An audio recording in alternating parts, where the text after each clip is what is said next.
What's up, YouTube? Today we're going to be discussing about what every small business should be doing after the first 6 months of the year, and that is conducting mid-year reviews.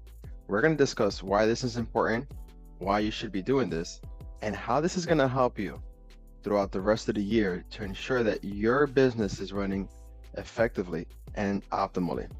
For those who don't know me, my name is Nelson Aguilar. I've been an accountant at the corporate level for 14 years, understanding how corporations run their businesses effectively and using those same tactics to help you, the small business owner, make more money, and also save money in taxes. If you like this type of content, please give me a subscribe and a like. We'll continue to roll more content like this out, hoping that you get the most out of our channel. Let's get started. So what is a mid-year review, and how does a business owner who has no prior accounting or finance experience go through this process independently?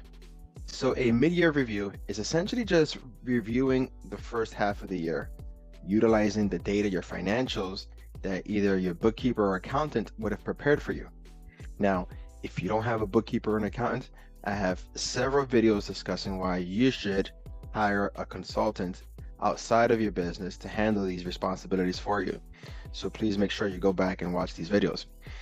However, it's important to conduct these reviews because it tells us a story. It tells us if we're actually making money. It shows us what's working. It helps us understand what's not working and where we may be able to improve some strategies or processes in our business. It's very important now that we pause for a second, which is very hard to do when you're in the trenches day in and day out. Now, most business owners either wear customer service hats, sales hats, marketing hats. I get it. And on top of that, you may have to manage your employees. But here's where you want to just pause for a second and review your financials month over month, quarter over quarter, just to get a bigger understanding of how your business is performing. Very important to go back and review your business. You'll find this to be very helpful for a number of reasons. First, you'll see which of your employees are giving you the best output. Who's bringing in the money? What are they doing effectively? You can learn from those experiences and apply them to your other employees. Next, it's important to understand these numbers because if you get a better understanding of your profit margins on your services or your sales products, then you might be able to gear your strategy for the second half of the year on those same items, making you more profitable at the second half of the year. Most business owners don't keep this in mind and continuously push products out there that aren't making them any money. So then at the end of the year, when they're making this review, they realize they spent an entire 12 months on a product that never really made them money to begin with. So keep in mind how these different strategies might help your business by simply just conducting a mid-year review. Part of the mid-year review is reviewing your financials versus your budget and your sales forecast.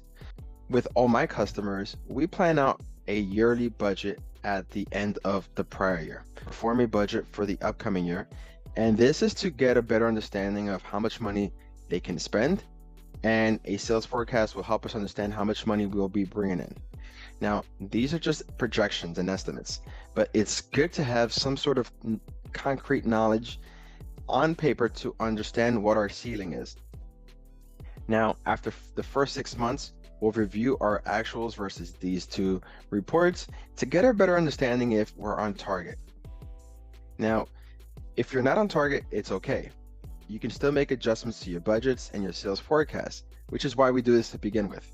We want to understand at the end of the year what our take home will be, our top and bottom line, but also it's very important because we have responsibilities to vendors, to employees, to our families. And so we need to ensure that the amount of money that we're making, we can only spend X amount of it to help facilitate some of those expenses and our personal needs. So conduct your review versus your budget and your sales forecast to get a better understanding of how much money you're going to make and how much you can spend. Lastly, a mid-year review would be great to understand where your tax liability may be at the end of the year. So By now, you should have made at least 2 quarterly payments to the IRS. Okay, self-employed individuals who run small businesses don't have automatic withholding. If you remember from your days as a W-2 employee, every time you received the paycheck, the employer and the IRS would already withhold the taxes for you. But as a self-employed individual, that responsibility is on you.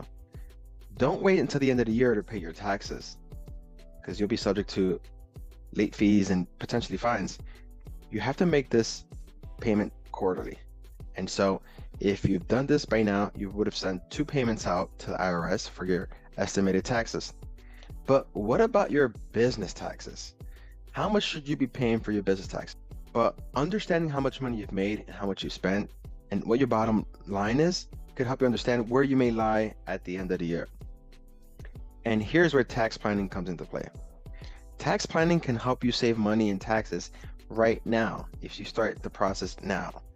You know, many times taxpayers take their paperwork to the tax preparer at the end of the year, hoping to find some savings. By then, it's way too late. By then, your tax preparer is simply just a data entry clerk. They'll take all your information from your forms and plug it into their tax system. That's really what they're doing. The tax planning and strategy has to happen way before you even see your tax preparer. So now, at mid-year, talk to your professional, talk to your accountant, talk to your CFO, a tax professional who can help you plan accordingly for taxes. You might be able to take some interesting write-offs and some tax strategies to help lower that income later. Strategies like paying your kids out of your business or converting your business to an S-corp, right?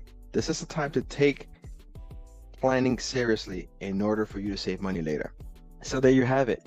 Reasons why every small business should conduct a mid-year review. You'll save money, you'll make money, but you'll also be more efficient in your business. If you like this type of content, please make sure to drop a like, a comment, and if you have any questions, drop them below. I'm curious to see how your mid-year review is going.